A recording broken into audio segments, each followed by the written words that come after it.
Welcome to Conflict Wise. Conflict is often seen as a problem that's best avoided or resolved. But what if conflict is really a hidden opportunity?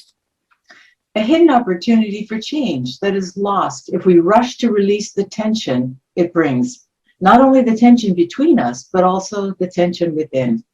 Yes, in Conflict Wise, we tackle typical situations and share practical ways to use conflict for change. I'm waiting for an apology and it's not coming. So what now? So much in relationship, we need apology, right? I mean, why do we need apology? I'm just thinking for myself now. Apologies show a kind of recognition, right? That whatever's happened between me and the other person, there's a recognition of the impact of that, of myself on that person, and so apologies become important. Yeah, so you want to receive it, but why is it so hard to give? And I think one of the reasons why an apology is so hard to give, because in doing so, we willingly and voluntarily, knowingly incriminate ourselves. Right. Yeah. So and that incrimination is kind of important, because if we're connected, if the relationship matters, if what we have between you and the other is important in some way, the reality of relationship is we do incriminate ourselves. It's part of the reality of life and relationship is they're not perfect. They're real. And so that's a natural part of it. Well, and I think it makes you feel incredibly vulnerable, because in some ways you're saying, I'll show you mine before you show me yours in many cases, right? So you are saying where you are left wanting, and you actually label yourself. So no wonder we step away from it. It's so critical, right? Because vulnerability feels, if I'm vulnerable, I make myself fragile. But the vulnerability is important because it's in our vulnerability that we really connect with each other, right? It's in that vulnerability that we actually start to share the deeper layers and impact of relationship on each other. So in a relationship that matters to you, be it a family relationship, be it a close relationship, be it a work relationship that's important, that vulnerability is there, because if I experience you as being vulnerable in our relationship, then there's a greater chance that I will connect to you at that deeper level. Yeah, so you want to connect. I think when you think about how difficult it is to give an apology, it often goes way, way back too. That's what leaves us feeling vulnerable. So let's say that maybe in earlier years when you apologized, you were made to feel somewhat less than, you felt belittled or humiliated. So any of those things, why would you willingly walk back into those? You're going right into the place that makes you feel very tender and raw and exposed. And so you raise a key point, Vi, because in relationship, and when we make a mistake, right, when we fail or make a mistake in a relationship that's important to us, often individuals can be as hard on themselves as they would the other person for the failure, right? So that, and we would jump from just being, I behave badly, to I must be a bad person, Yeah. I'm maybe a selfish person, or I'm an unkind person. So often, and we got to think about this in terms of apologies. Often the person who's perhaps who's not apologizing could well be actually have shifted to another layer of being really hard on themselves, right? Beating themselves up for that failure. Yeah. And so then it takes time, right? Because it takes time for a person to be able to work through that. And you can feel kind of impatient because you just want that person to apologize so that things can be righted. Yeah. Okay, so let's say that the person isn't there yet. They can't give you the apologies. Then what does you, as the offended person, what can you actually do? Right. Yeah. So, because I mean, part of it is that if the apology is not coming, then it's almost like the relationship's in suspense, right? There's something not working here. So it's uncomfortable, most likely for both people. So remember that as Vi and I talk through this, most likely both people are feeling the tension, the inner conflict, or the tension that is around this piece that's not being dealt with. I think one of the best things you can do if you're the one who's waiting for an apology is to focus on yourself rather than the other, and think about, who do you want to be? But when you're thinking about who do you want to be, it's that you're actually deciding to be that regardless, or almost in spite of what the other person is doing. Because if you don't do that, then what you do is you give away your sense of agency or your sense of power to the other, because who you're going to be is dependent on what they're going to do. And that's a miserable way to live. It is miserable. And in fact, if you think about any relationship that's really important, we can't make ourselves small to fit into that relationship. It just doesn't work like that. We can do it for a while, but if I have to be less than who I am to fit into a relationship with someone else, it's not going to work. And we'll come back to this point right at the end of our conversation. But the whole idea of me having to squeeze into something that is not really fitting me, but because someone else is not acting or not acknowledging the impact of behavior, that's a problem. And we might also think about what, in terms of, every day a person shows you who they are by their behavior. So it's tempting to go by their words, but really it's their behavior that says who they are.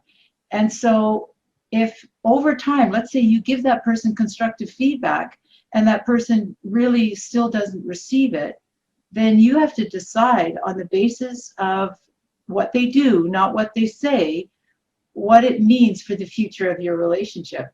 That's a heavy duty thing. It's a heavy duty. So apologies are not a small deal in any relationship that's significant to us. I mean, sometimes it's about timing. Sometimes it's about giving that person, so they're not apologizing, but sometimes they need a little bit of space, right, to be able to almost catch up, one with themselves, but also with the impact they've had on you in the situation. So they might even need a few more encounters with you or with someone else before they actually get to really understand that impact. But I think we're not suggesting we jump over that, right? But at least we acknowledge that maybe they need that before they can actually engage in an apology. Well, apologies is such an interesting thing because it's about self-awareness too, and and the person who's caused the offense might not even know it and so they hear it from you, and that's kind of like the first strike. I always think once you get to the second strike and the third strike, then you go, okay, and now I actually see I am the common denominator. But further on the timing thing, one of the things that I have been really quite, amazed at, because I've, in this field, like we've had how many decades of listening to people as they are trying to work through relational difficulty. And so you see them at different places, but you're witnessing the dialogue and you're around apologies and wrongs committed. Are people willing to forgive? And what I've been really shocked at as a witness, and this I kind of, it's a strange thing because it seems like sometimes you might be unwilling to receive the apology from the other because maybe it's your own pride, your own stubbornness. But then there's this strange thing. I can feel it in the room, and it doesn't feel like it's about that. It feels like it's attached to something else. And it's only as I work further with the offender that I realize they're almost dependent on not receiving forgiveness yet in order for them to go deep enough with what the real issue is. Like, for an instance, let's say a husband has been cheating on a wife and she cannot forgive him. She just cannot do it. And only as I work further with him, he's almost dependent. Oh, I should only whisper these things. but it's when he doesn't get to forgiveness that he actually starts going deeper and realizes his faithless heart. Like, it's not just about the actions, it's about something deeper. Or I work with an adult child who can't yet forgive a parent. And then I realize, oh no, it's because the parent just wants to, smooth everything over. And no, the parent needs to struggle a little bit longer with what that actually means. And so the timing of forgiveness is a very strange thing, because again, like it's a matter of the heart, and it takes time to get to the heart. It really does, and one can't underestimate two things. One is that timing and the space, and then the depth of it, right?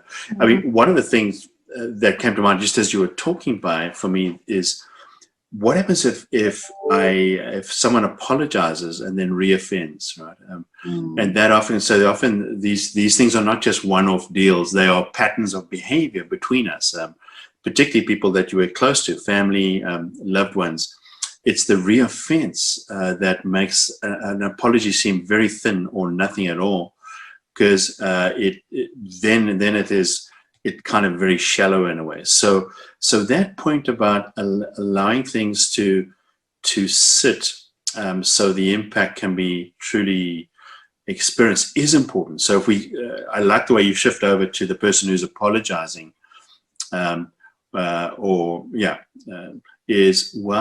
sometimes before that happens, there needs to be a bit greater depth in conversation between you.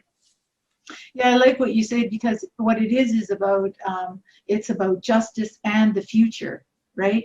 Because people are wanting to ensure that this apology is actually going to lead to a change and give them reason to rest and trust and relax into the future.